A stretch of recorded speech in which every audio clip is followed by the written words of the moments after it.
Hello KGR readers, my name is Kichang Han from Severance Hospital. I'm very happy to introduce our recent work titled Feasibility of Percutaneous Pancreatic Duct Stent Placement in the Postoperative Pancreaticojejunostomy Stenosis. Despite advances in surgical technique, pancreatic surgery entails a high risk of complications such as delayed gastric emptying, bile leakage, abscess, bleeding, acute pancreatitis, and etc. Stenosis pancreaticojejunostomy, or PJ, is a complication that leads to acute recurrent pancreatitis in about 5% of such patients. Surgery is definitive treatment for such conditions, but generally avoided due to postop adhesion and restenosis. Endoscopic intervention is most widely adopted non-surgical treatment to address PJ stenosis. However, success rate may not be satisfactory because of altered anatomy. And even if the endoscope reaches the target site, PJ anastomosis is not always identified, and retrograde cannulation can be technically challenging.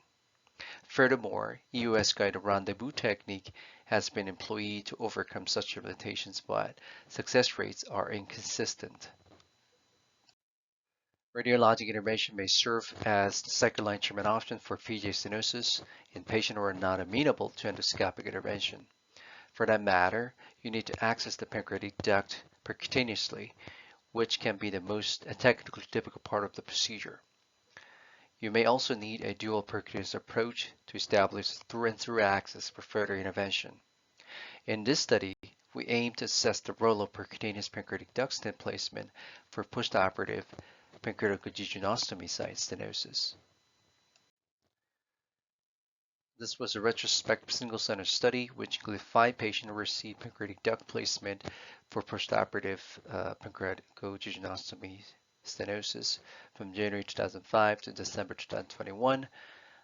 In all patients, pancreatic duct was accessed percutaneously under US and or CT guidance, and we performed a balloon dilatation for a PJS, and a metallic stent was placed.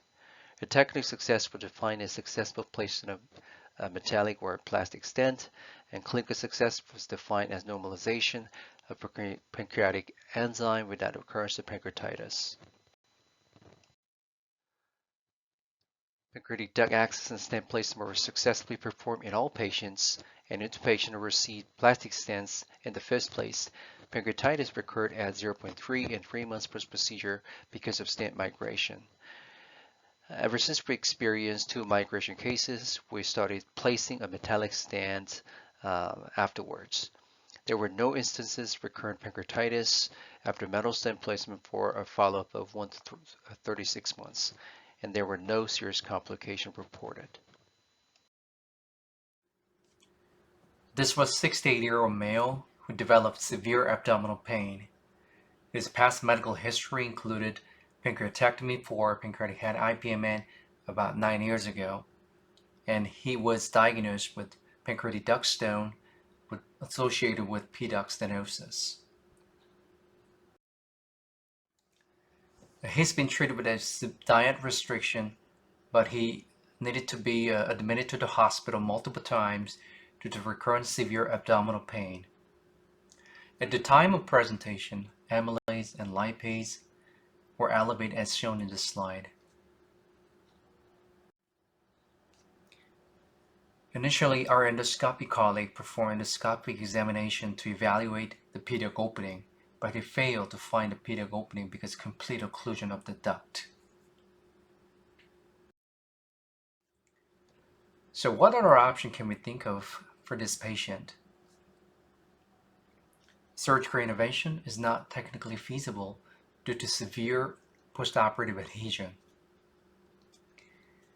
How about percutaneous approach? Is percutaneous approach really possible in this situation?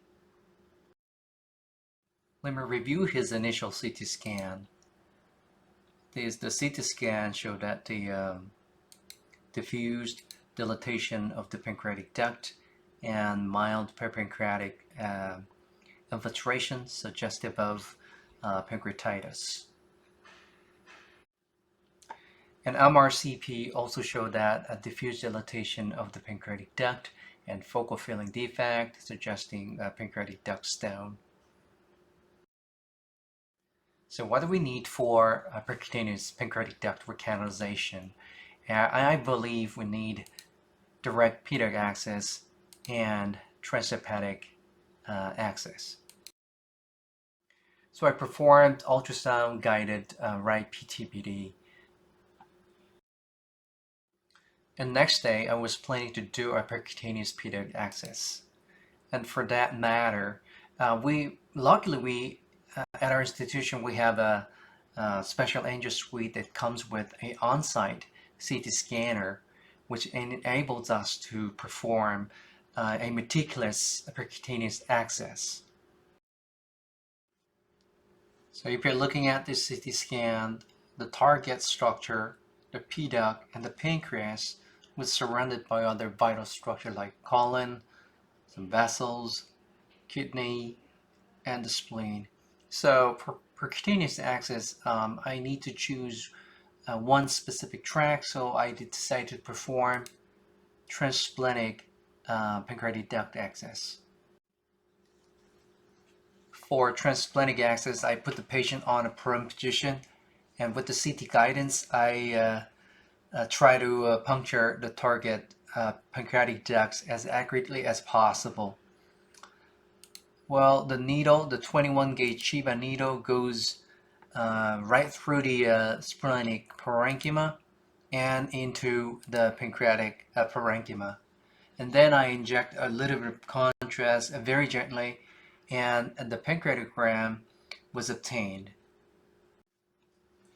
I had a hard time advancing the hair wire into the P duct, and I try to adjust the needle tip to find the pancreatic duct, but the contrast I injected only accumulated around the pancreas, not in the pancreatic duct. So I just stopped there because of concerns of massive bleeding from the just too much manipulation through the pancreatic, splenic parenchyma. So I just embolized the percutaneous tract using MBC glue. So transplanting access was not technically feasible. So what other option do we have? So I was thinking a transcolonic access. I know it's a bit too extreme, but there's no other way. So I told the clinician that to do a bowel preparation before transcolonic access, and in 2 days this patient came down to the angio suite again, and using CT guidance I performed transcolonic access to target the pancreatic duct like this. Then I finally puncture the pancreatic duct accurately, and I could insert the hair wire into the pancreatic duct, and then I inserted the 5 French steeper sheath into the pancreatic duct, and finally 035 glide wire to the pancreatic duct, and then the adjacent bowel loop. So I inserted a 6 French guiding sheath through the previous PTBD site, and I inserted a 2 cm gooseneck snare through the transhepatic route, and then using that snare, I just captured the wire from the transcolonic access, and I had a through access. And through that access, I inserted 4mm balloon to perform a dilatation for the P-duct occlusion, and then I inserted integrated 035 glide wire into the pancreatic duct. Then I inserted 6x14mm bare metal stand there, and when I injected contrast, the contrast was freely passed through the pancreatic stent. Transcolonic tract was embolized with MBC glue to prevent the complications. 1 day later, a follow abdominal radiograph shows no evidence of pneumoperitoneum. On follow-up CT scan, there was no sign of recurrent pancreatitis.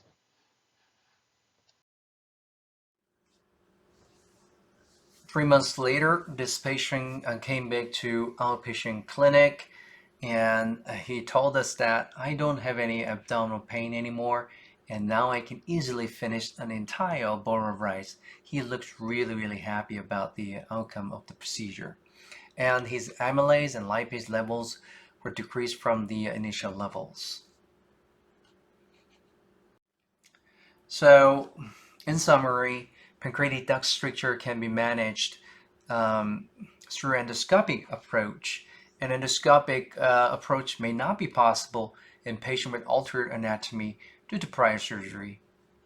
Well, in that case, although technically challenging, percutaneous pancreatic duct stent or just pancreatic duct access is feasible in such cases and obviates the need for a surgical intervention. With that, thank you for your attention.